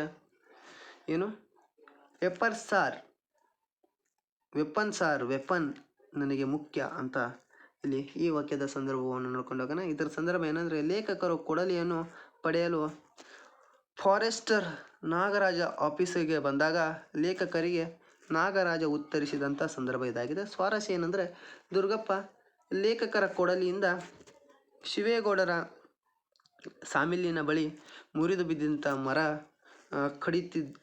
ಕಡಿಯುತ್ತೀರಾ? ಬೇಕಾದರೆ ಅರಣ್ಯ ಇಲಾಖೆಯ ಮರ ಕಡಿಯುತ್ತಿದ್ದಾನೆಂದು ದೂರು ಹಾಕಿ ಈ ಕೊಡಲಿ ಕಿತ್ತುಕೊಂಡು ತಂದಿರುತ್ತಾರೆ. ಅದನ್ನು ಪಡೆಯಲು ಲೇಖಕರು ನಾಗರಾಜನನ್ನು ಕೇಳಿದಾಗ ಅದನ್ನು ಕೊಡಲು ಸಾಧ್ಯವಿಲ್ಲ. ಅದು ನ್ಯಾಯಾಲಯದಲ್ಲಿ ಒಪ್ಪಿಸಬೇಕಾದಂಥ ಸಾಕ್ಷಿ ಎಂದು ಕೊಡಲಿಯನ್ನು ಕೊಡಲು ನಿರಾಕರಿಸ್ತಾನೆ. ಇನ್ನು ನೆಕ್ಸ್ಟು 32ನೇದು ಮತ್ತು 33ನೇದು ಯಾವ್ಯಾವ ಅಂದರೆ, ಕಂಬದ ಮೇಲೆ ಯಾರೋ ಕೈಲಾಸ ಕಂಡ ಹಾಗಿದೆಯಲ್ಲ, ಮತ್ತು ಈ ಕಂಬದೊಳಗೆ ಏನೋ ಸೇರಿಕೊಂಡಿದೆ ಎಂಬ ವಾಕ್ಯಗಳ ಸಂದರ್ಭಗಳನ್ನು ನೋಡ್ಕೊಂಡು ಹೋಗೋಣ. ಇಲ್ಲಿ ಸಂದರ್ಭ ಏನಂದರೆ, ಮೂಡುಗೆರೆಯಿಂದ ನುಗ್ಗೇಹಳ್ಳಿ ಕಡೆಗೆ ಹೋಗಿದ್ದ ಟೆಲಿಫೋನ್ ಕಂಬಗಳಲ್ಲಿ 17ನೇ ಕಂಬದ ಮೇಲೆ ಲೈಮನ್ ತಿಮ್ಮಪ್ಪ ವಿದ್ಯುತ್ ಶಾಕ್ ಹೊಡೆದು ಸತ್ತಿರುತ್ತಾನೆ.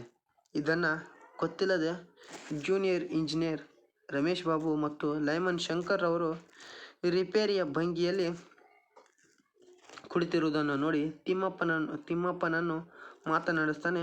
ತಿಮ್ಮಪ್ಪನು ಪ್ರತಿಕ್ರಿಯಿಸಿದ ಕಾರಣ, ಶಂಕರ್ ಸಾರ್, ತಿಮ್ಮಪ್ಪ ಕಂಬದ ಮೇಲೆ ಯಾರೋ ಕೈಲಾಸ ಕಂಡ ಹಾಗಿದೆ ಎಂದು ಅವನನ್ನು ಕೆಳಗಿಳಿಸಲು ಕಂಬ ಹತ್ತಲು ಪ್ರಯತ್ನಿಸ್ತಾನೆ.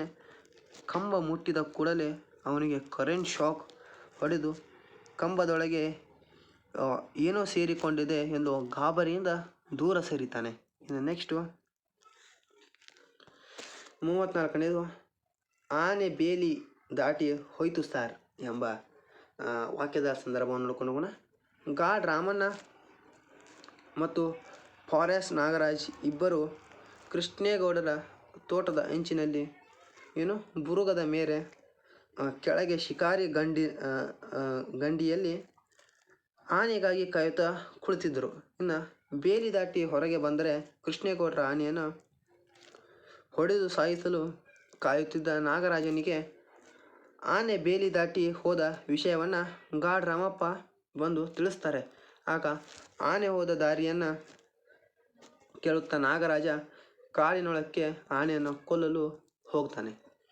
ಇನ್ನು ನೆಕ್ಸ್ಟು 35ನೇದು ಯಾವುದಂದರೆ ಕೋವಿ ಸಿಕ್ಕಿದೆ ಆದರೆ ಹೆಣ ಸಿಗಲಿಲ್ಲ ಎಂಬ ವಾಕ್ಯದ ಸಂದರ್ಭವನ್ನು ನೋಡ್ಕೊಂಡು ಹೋಗೋಣ. ಇದರದ್ದು ಸಂದರ್ಭ ಏನಾಗುತ್ತಂದರೆ, ಗಾಡ್ ರಾಮಪ್ಪ ಕೃಷ್ಣೇಗೌಡನ ಆನೆ ಬೇಲಿ ದಾಟಿ ಹೋದ ಸಂಗತಿಯನ್ನು ಕೇಳಿದ ಕೂಡಲೇ ಕೋವಿ ಹಿಡಿದು ಒಬ್ಬನೇ ಕಾಡಿನ ಒಳಗೆ ಹೋಗ್ತಾನೆ. ಹೋದವನು ಮತ್ತೆ ವಾಪಸ್ಸು ಬರಲಿಲ್ಲ. ಈ ಬಗ್ಗೆ ಊರಿನ ಜನರು ಕಾಡಾನೆಗಳ ಜೊತೆಗೆ ಸೇರಿ ಕೃಷ್ಣೇಗೌಡನ ಆನೆ ಅವನನ್ನು ಕೊಂದಿರಬಹುದು, ಇಲ್ಲವೇ ಅವಮಾನ ತಾಳಲಾರದೆ ಅವನು ಆತ್ಮಹತ್ಯೆ ಮಾಡಿಕೊಂಡಿರಬಹುದು, ಅಥವಾ ಗಂಗಾಧರನ ಗ್ಯಾಂಗ್ ಅವನನ್ನು ಕೊಂದಿರಬಹುದು ಎಂದು ಊಹಿಸುತ್ತಿರಬೇಕಾದರೆ ಪೊಲೀಸರು ಅಲ್ಲಿಂದ 15.8 ಮೀಟರ್ ದೂರದಲ್ಲಿ ನಾಗರಾಜನ ಕೋವಿ ಸಿಕ್ಕಿದೆ ಎಂದು, ಆದರೆ ಹೆಣ ಸಿಗಲಿಲ್ಲ ಎಂದು ಮಹಜರು ಬರೆದರು. ಏನು ಮಾಡ್ತಾರೆ ಅಂದರೆ ಆ ರೀತಿ ಇದನ್ನು FIR ಬರ್ಕೊತಾರೆ. ನೆಕ್ಸ್ಟು 36ನೇದು ಮತ್ತು ಕೊನೆಯ ಸಂದರ್ಭ ಸಹಿತ ವಿವರಣೆ. ಆನೆ ಸಾಕುವುದು ಎಂದರೆ ಎಲೆಕ್ಷನ್ಗೆ ನಿಂತ ಹಾಗೆ ಎಂಬ ವಾಕ್ಯದ ಸಂದರ್ಭವನ್ನು ನೋಡ್ಕೊಂಡು ಹೋಗೋಣ. ಆನೆ ಸಾಕುವುದು ಬಹಳ ಖರ್ಚಿನ ವಿಷಯ. ಹಾಗಾಗಿ ಕೃಷ್ಣೇಗೌಡರು ಗೊಳೂರು ಮಠದಿಂದ ಆನೆಯನ್ನು ಕೊಂಡು ತಂದಿದ್ದಾರೆ ಎಂಬ ವಿಷಯ ತಿಳಿದ ಊರು ಜನರು ಈಗಾಗಲೇ ಹಲವು ರೀತಿ ವ್ಯಾಪಾರ ಮಾಡಿ ನಷ್ಟ ಅನುಭವಿಸುತ್ತಿದ್ದಕ್ಕಂಥ ಕೃಷ್ಣೇಗೌಡ ಆನೆ ಸಾಕಲು ಆಗುವುದಿಲ್ಲ ಎಂದು, ಆನೆ ಸಾಕುವುದೆಂದರೆ ಎಲೆಕ್ಷನ್ಗೆ ನಿಂತ ಹಾಗೆ, ಹೆಂಡತಿ ಮಕ್ಕಳನ್ನು ಬೀದಿ ಪಾಲು ಮಾಡುವ ಕ್ಷಿಪ್ರ ಮಾರ್ಗ ಎಂದು ಏನು ಮಾಡ್ತಾರೆ ಜನರು ಮಾತಾಡ್ಕೊಡ್ತಾರೆ. ಇವತ್ತು ನಾವು 37 ಸಂದರ್ಭ ಸಹಿತ ವಿವರಣೆಗಳನ್ನು ನೋಡ್ಕೊಂಡಿದ್ದೇವೆ. ಇದರಲ್ಲಿ ಕಂಪಲ್ಸರಿಯಾಗಿ 12 ಮಾರ್ಕ್ಸ್ಗಳು ಕಂಪಲ್ಸರಿಯಾಗಿ ಬಂದೇ ಬರುತ್ತೆ. ಈ 12 ಮಾರ್ಕ್ಸ್ಗಳನ್ನು ನೀವು ಪಡೆದುಕೊಳ್ಳಬೇಕಂದ್ರೆ ಕೊನೆಯವರೆಗೂ ಈ ವಿಡಿಯೋನ ನೋಡಲೇಬೇಕು ಮತ್ತು ಪ್ರತಿಯೊಂದನ್ನು ನೀವು ಚೆನ್ನಾಗಿ ಅಧ್ಯಯನ ಮಾಡ್ಕೋಬೇಕು. ಚೆನ್ನಾಗಿ ಇನ್ನೊಂದು ಸಾರಿ ಈ ವಿಡಿಯೋವನ್ನು ನೋಡಬೇಕು. ಮತ್ತು ಎಲ್ಲರೂ ಕೂಡ PUC ಕನ್ನಡ ಎಕ್ಸಾಮ್ನಲ್ಲಿ ಆಲ್ ದ ಬೆಸ್ಟ್ ಅನ್ನು ಹೇಳ್ತಾ ಎಲ್ಲರೂ ಚೆನ್ನಾಗಿ ಮಾರ್ಕ್ಸ್ಗಳನ್ನು ಪಡೆದುಕೊಳ್ಳಿ ಮತ್ತು ಪ್ರತಿಯೊಂದು ಕ್ವಶನನ್ನು ಬಿಡದೇನೆ 100ಕ್ಕೂ 100 ಅಂಕಗಳನ್ನು ಪಡೆದುಕೊಳ್ಳಿ ಅಂತ ಹೇಳ್ತಾ ಈ ವಿಡಿಯೋವನ್ನು ಮುಕ್ತಾಯ ಮಾಡೋಕ್ಕಿಂತ ಮುಂಚೆ ಈ ವಿಡಿಯೋವನ್ನು ಎಲ್ಲರೂ ಲೈಕ್ ಮಾಡಿ, ಸಬ್ಸ್ಕ್ರೈಬ್ ಮಾಡಿ ಮತ್ತು ಈ ವಿಡಿಯೋವನ್ನು ಶೇರ್ ಮಾಡಿ ಮತ್ತು ಬೆಲ್ ಐಕಾನನ್ನು ಒತ್ತೋದನ್ನು ಮಾತ್ರ ಮರಿಬೇಡಿ ಅಂತ ಹೇಳ್ತಾ ಈ ವಿಡಿಯೋನ ಮುಕ್ತಾಯ ಮಾಡೋಣ.